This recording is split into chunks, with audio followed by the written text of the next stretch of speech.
구글이 2024년 2월 8일 자사 블로그를 통해서 바드의 후속 서비스이자 챗GPT 플러스 및 MS 코파일럿의 경쟁 제품인 제미나이 어드밴스드를 출시한다고 발표했습니다. 안드로이드 폰이나 아이폰 등 스마트폰에서도 사용할 수 있는 전용 앱도 같은 날 출시됐는데요.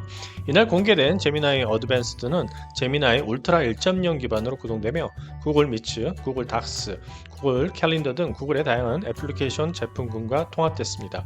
구글은 제미나이 울트라를 발표하면서 기존의 바드와 합쳐 구글 제미나이 어드밴스드로 리브랜딩하고 AI 프리미엄이라는 새로운 구독 서비스 모델을 선보였습니다. 금액은 첫 2달간 사용은 무료이고 이후에는 매달 19.99달러를 내는 방식으로 경쟁 서비스인 오픈 AI의 챗GPT나 MS 코파일럿에 비해 금액은 큰 차이는 없지만 혜택이 더 많아 가성비가 높은 것으로 평가됐습니다.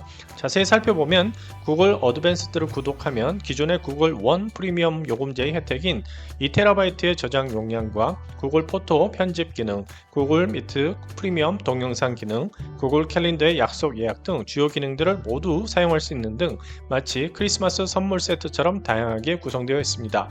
구글은 조만간 지메일, 구글 닥스, 스프레드시트, 프레젠테이션, 구글 미츠에서도 제미나이에 대한 액세스를 제공할 예정입니다. 또한 워크스페이스용 제미나이는 듀엣 AI의 리브랜드로 글쓰기, 정리, 시각화 도움말 등과 같은 기능이 포함되어 있습니다. 제미나이 어드밴스드 및 구글 원 AI 프리미엄은 현재 150개 국가에 제공되고 있습니다. 해외 매체들은 이번에 공개된 제미나이 울트라 1.0 모델이 GPT-4에 비해서 다소 성능은 떨어지더라도 강력한 번들링 정책과 심리스한 고객 경험으로 일반 사용자들에게 환영받을 것으로 보고 있습니다. 특히 구글 검색, 광고 제품, 크롬 브라우저, 유튜브, 구글 북스, 구글 스칼라와 같은 여러 서비스에서 수집한 데이터를 기반으로 데이터 세트에서 얻을 수 있는 인사이트와 추론의 정교함에서 우위를 점할 수 있을 것으로 보입니다. 그 이유는 생성 AI는 결국 학습 데이터가 핵심적인 차별화 요소이며 누가 더 크고 풍부한 데이터 셋으로 AI 모델을 학습시키냐에 따라 거대 LLM 간 전쟁의 승자가 결정될 것이기 때문입니다. 하지만 챗GPT-4에 비해 제미나이 울트라는 아직까지는 문맥을 잘 파악하지 못한다는 평가도 있습니다. 해외 매체에서는 자전거를 타고 옆 동네에 갈 계획이라고 말하면서 그곳에 도착하면 할 일을 제안해달라고 요청하니 스쿠버 다이빙, 라이브 공연 관람, 카지노, 도박 등 해당 지역과는 전혀 상관이 없는 액티비티를 추천해줘서 실망했다는 사용자의 후기를 전하기도 했습니다. 그렇다면 실제로 어떤지 5가지 질문을 제미나이 어드밴스드와 챗GPT-4에게 한글로 똑같이 물어보고 답변을 비교해 보았습니다. 먼저 에어비앤비 숙소 예약과 관련된 질문을 제미나이 어드밴스드에게 물어보았습니다. 3월 1일부터 5일까지 4명이 머무를 뉴욕에 위치한 에어비앤비 숙소 중에서 하루 숙박비가 15만원 이하인 숙소를 추천해달라고 요청했습니다. 숙박비용은 일부러 현지 물가보다 좀 낮게 책정하였습니다. 그러자 바드가 언제나 옳은 건 아니라고 말하면서 다음 호텔 세부사항을 꼭 확인해보세요라는 문구와 함께 5개 숙소를 추천해 주었습니다. 제미나이가 추천해준 숙소는 모두 15만원보다는 좀 비쌌지만 20만원 이하의 합리적인 가격의 호텔을 지도와 함께 잘 보여주었습니다. 같은 질문을 챗GPT-4에게도 해보았습니다. 그러자 에어비앤비 숙소 중 5개를 추천해줬는데요.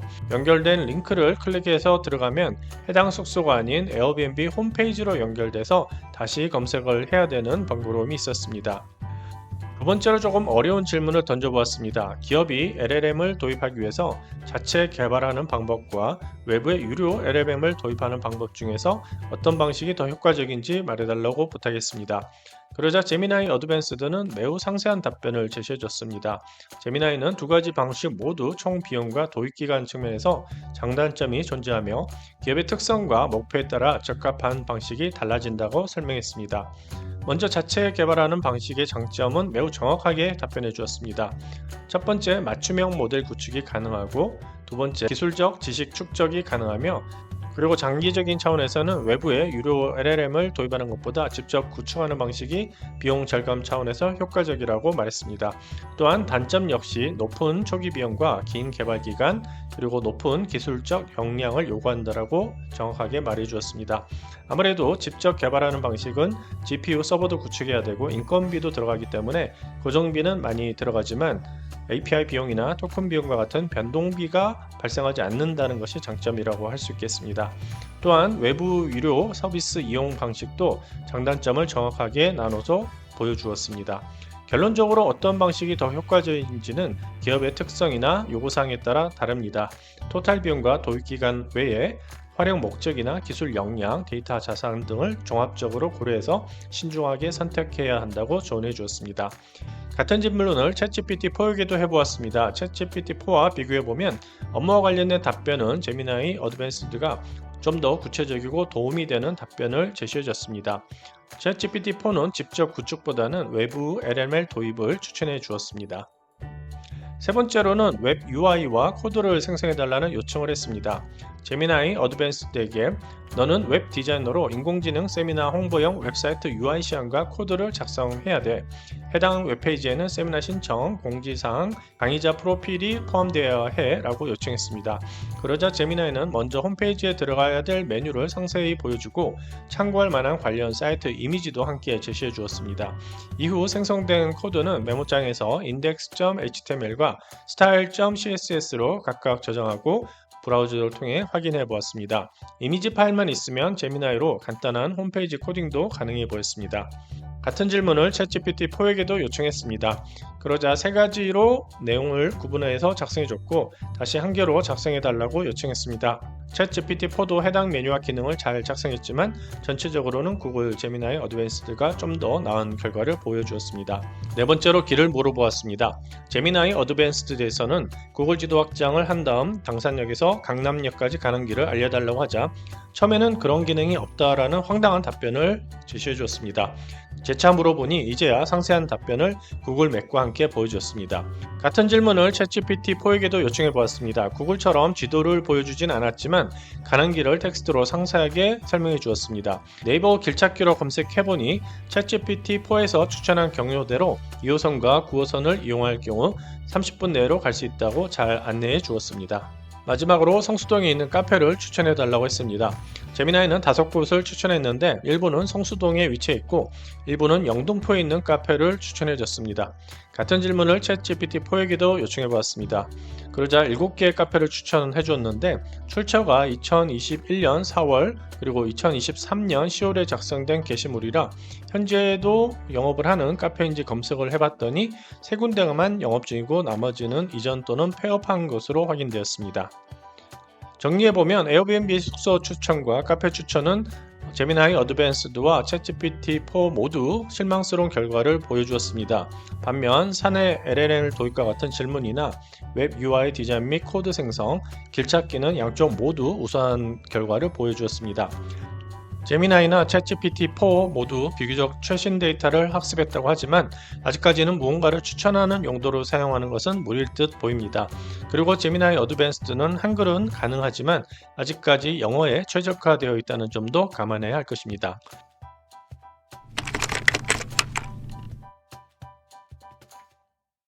구글은 이번 제미나이 어드밴스드 공개를 통해 2032년까지 약 1조 3천억 달러의 가치가 있을 것으로 예상되는 생성 AI 시장을 경쟁사에 넘겨주지 않겠다라는 강력한 의지를 보여주고 있습니다. 한마디로 정리하면 현재의 생성 AI 경쟁 구도는 AI 챗봇만 바라볼 것이 아니라 구글, 오픈 AI, MS, 애플, 메타, 아마존 등 플랫폼 기업 간의 전쟁으로 바라봐야 한다는 점입니다. 이런 차원에서 접근했을 때 이번에 공개된 구글 제미나이 어드밴스드는 높은 가성비로 막대한 플랫폼 참여자를 모을 수 있는 기회가 될 것으로 보입니다. 구글은 이미 메일과 사진 등의 저장 공간을 제공하는 요금제 서비스 구글 원 구독자 1억 명을 모으는 데 성공했습니다. 그렇다면 구글, 오픈 AI, MS, 애플, 메타 등 빅테크의 플랫폼 전략을 바라보면서 국내 기업들은 어떤 자세를 취해야 할까요? 국내에서는 아직 카카오나 토스 등을 제외하고는 성공적인 플랫폼 비즈니스 모델이 많지 않고 또 수익 모델도 취약한 편입니다. 플랫폼 비즈니스 모델이 성공하기 위해서는 먼저 사업에 참여하는 이해관계자들을 어떻게 모으고 이들 그룹에 어떤 차별화된 가치를 제공해서 네트워크 효과를 창출할 것인지에 대한 전략이 명확하게 규정되어야 할 것입니다. 또한 플랫폼에 참여하는 사용자와 판매자 그룹이 활발하게 활동할 수 있도록 제도적인 장치와 사업 요건들을 제공하는 데도 집중해야 하겠습니다. 이번에 공개된 구글 제미나이 어드밴스드가 플랫폼 비즈니스의 성공 원칙을 따라가면서 빅테크 간 플랫폼 경쟁에서 우위를 차지할 수 있을지 관심 있게 지켜봐야 하겠습니다. 감사합니다.